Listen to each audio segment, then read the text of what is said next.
Get fucked. The perfect game to prove that just because something was revolutionary when it came out, that does not necessarily mean the game has aged well at all. I will never, ever understand why, but this game has quite the cult following, with some regarding it as one of the greatest games ever made. And I have to wonder if these people have ever played any 3D Mario games, or really just any games in general,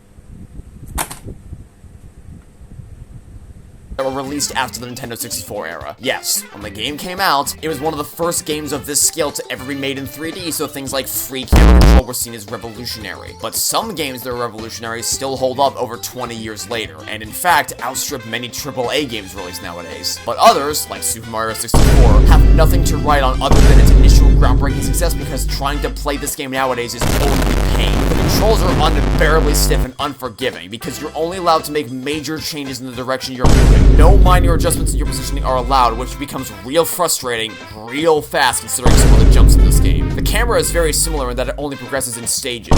You don't have total control, you are only allowed to turn it to an extreme degree and no minor adjustments are allowed. These sudden jerky movements are extremely jarring and actually nauseating to look at, especially in these types of tight corridors or slides. And it certainly doesn't help that the camera clips in and out of objects and that you are literally not allowed to turn it in certain directions and have to rotate it the long way around to get the angle you want. But it's not even just the core mechanics. The actual mission design is garbage, racing against competitors that are slow as dirt and being forced to wait the entire duration of their run before you can get the Oh my god! Trial and error treasure chest challenges.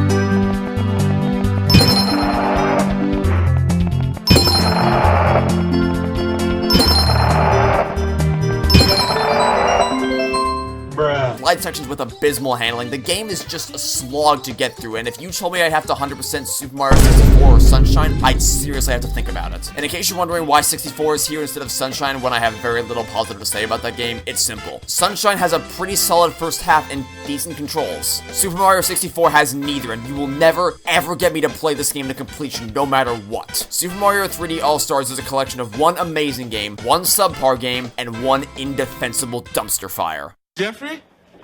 Break out, Lucille.